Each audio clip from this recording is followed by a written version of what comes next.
Well, hey friend, I'm so glad that you downloaded this video and the companion guide to go with it. If you have been feeling like the world is passing you by and you can't get a grip and you're stuck in the mud, I have some excellent news for you. I see you and I've been there.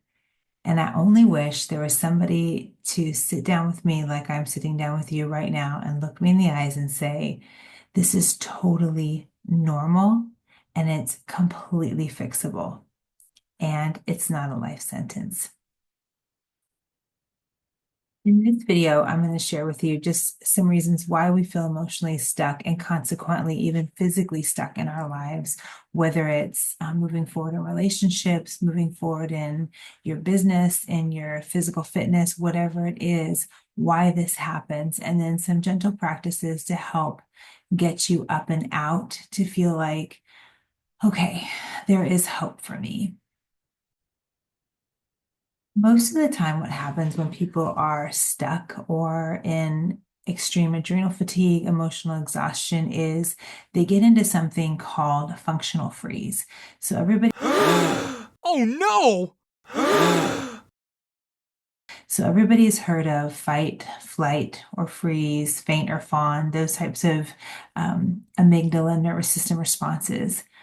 But very often, and particularly I've seen this with women, is if they're in a situation and they can't fight and they can't run away, the amygdala helps them out and says, you know what, let's just freeze.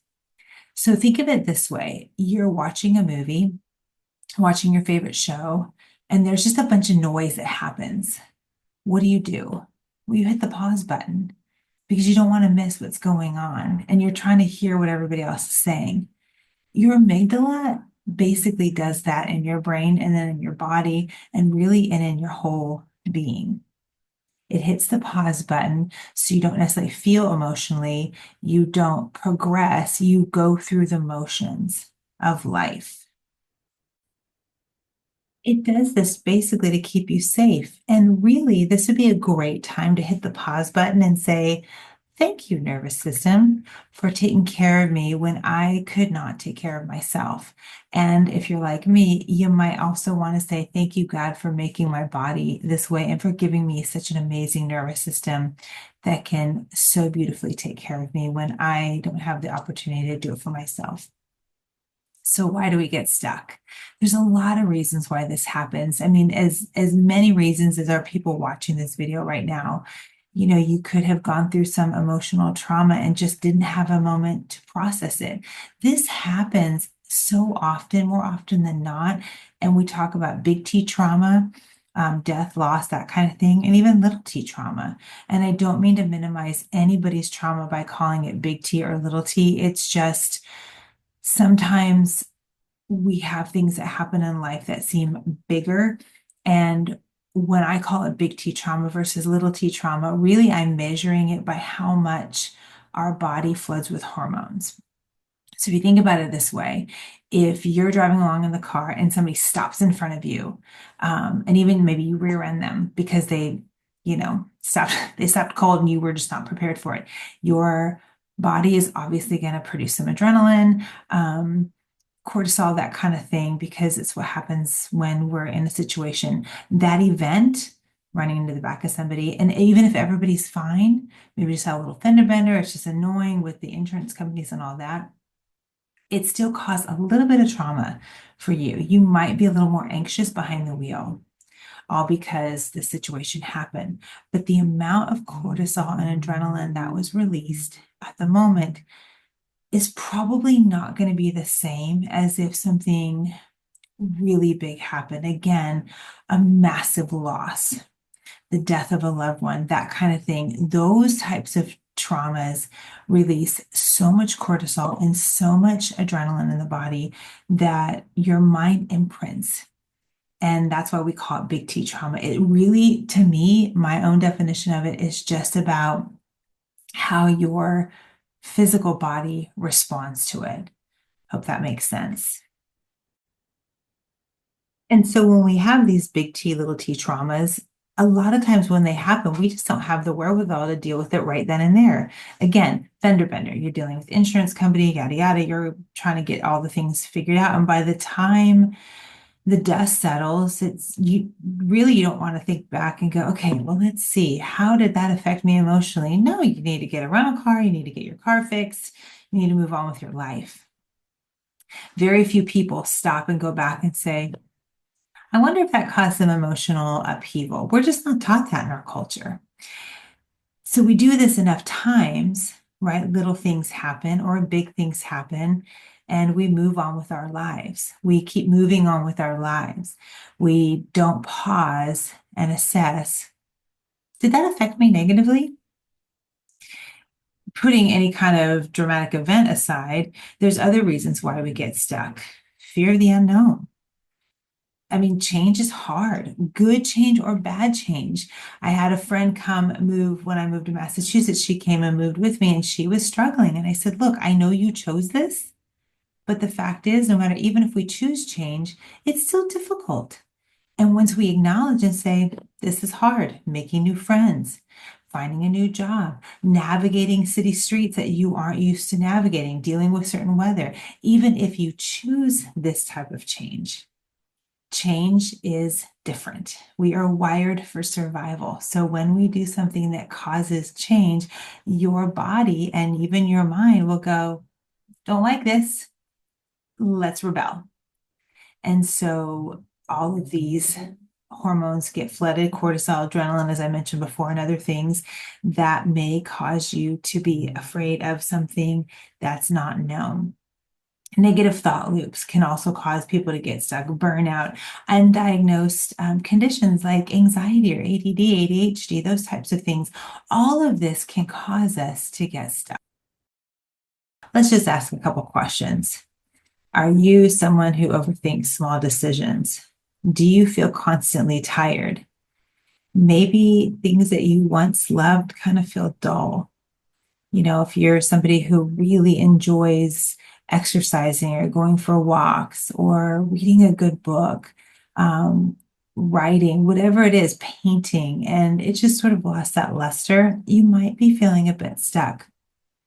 These are all signs of functional freeze and emotional exhaustion. So just have an awareness, ask yourself these questions. And so if you've answered yes to them, or you're watching this, you're like, yes, I'm stuck, so help me. Okay, I've got you. Here's some gentle practices that I've done myself, and I've read a lot of research on them. It's how I learned how to do these. So the first thing that you want to do is just acknowledge, this is how I feel, without judgment. So one of the things as a motion coach like myself that I struggle with, just absolutely being candid, is I know all the things. I know how to help myself out. I know how to use oils. I know how to do aroma freedom technique. I know how to coach myself. I know how to do all the things. And yet sometimes I just don't, or I don't recognize. And so when I start to recognize, immediately I am kicking my own rear going, oh, you know better. Yeah, of course I know better. It doesn't make me not human. And so I'm going to say that to you. You may know better, or you may not know better, but whatever it is, this space right now where we're in is a judgment-free zone. In fact, everything from your top of your head to the tips of your feet should always be a judgment-free zone, particularly for yourself. So we acknowledge it first and say, yeah, feeling kind of stuck, feeling emotionally exhausted, kind of stuck in a loop here. No judgment, just awareness. Oh, wasn't that interesting? So now we go, okay, what do we do? The next thing is, these are just some ideas. This is not a you should. But the one thing that helped me the most is sharing it with a trusted friend. This is not emotionally dumping all your junk on them. This is like, hey, I have this situation that I'm aware of. I need to be able to share this with somebody. Could you just listen for a minute? Absolutely. You know who those people are. If you don't have a trusted friend, talking to a therapist, a life coach, that's what I do. I listen to people and then I'm able to coach them. Now, a therapist is different than a coach. First of all, by credentials were different. But I coach people up and out of their situation. Sometimes a therapist banters with you a little bit longer. It just depends on what you need. If you're ready to move up and out and forward, a coach is better. If you need to dissect and dialogue and take a little bit longer, a therapist might be the one for you. Only you know that. So once you have acknowledged it, you shared it with a trusted someone or a therapist or coach, which are also trusted people, then you want to breathe. I probably should have said breathe first. That's always a good idea. Now you might be saying, we're breathing right now, otherwise we'd be on the floor. True. But even right now, as you're listening to this, where is your breath coming from? Are you shallow breathing up here? Or are you intentionally belly breathing? I know just as I said that, you immediately shifted your breath to your belly. Why? Because I said it and your brain was like, oh yeah, that feels better. Awareness. See how that works? So when you take 5 minutes morning and night, and even throughout the day, and really intentionally breathe, focusing your breath on from your navel, from your stomach down here, breathing it all the way up, taking a couple extra sips of air, holding it for a few minutes, and then exhaling it out with intention. You do this practice for 5 minutes, it automatically calms down your vagus nerve, your nervous system. Everything goes shh, quiet. And once your nervous system is relaxed and everything is at peace, the rest of your body can come online.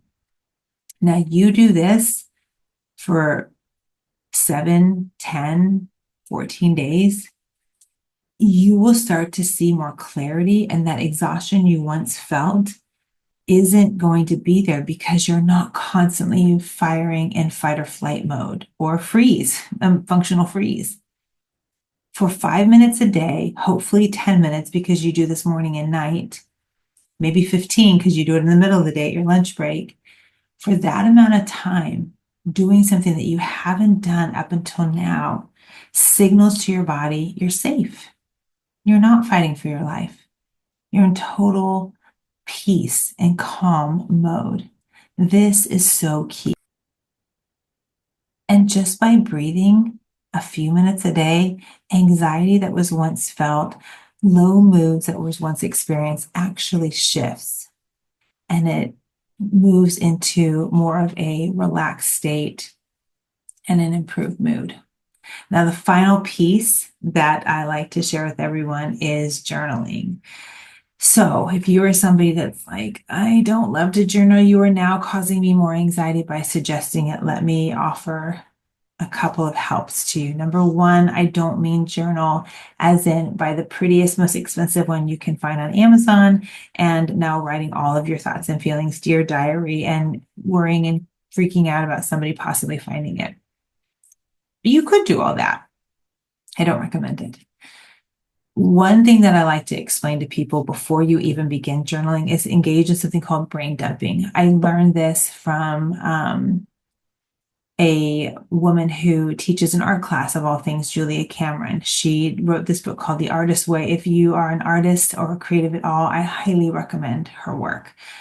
But I read her book probably going on 30 years ago now. So that means it stuck, right? Just her whole idea. I don't think she calls it brain dumping. She actually calls it morning pages. But the idea is just to dump out everything in your mind on paper. So I would recommend, if you're new to journaling or new to anything like that, you engage in brain dump. Set a timer for 5 to 10 minutes, blank piece of paper. You can have a crayon, you can have a pen, you can have a pencil, whatever you want to write with, and just write. Now, you might be asking, what about, can I take notes on my phone? You can, it won't be as effective. Just that's the science behind it.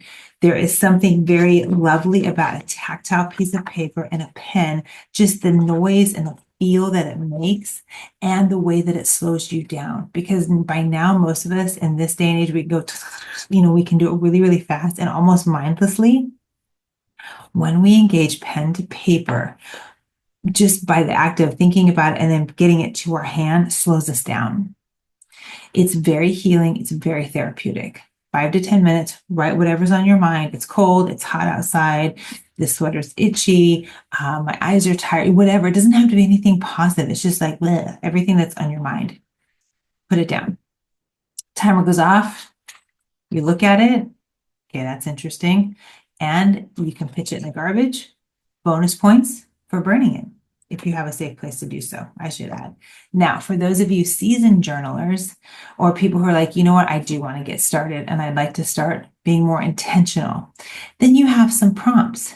Something like, I feel most stuck when, or the first time I felt stuck was.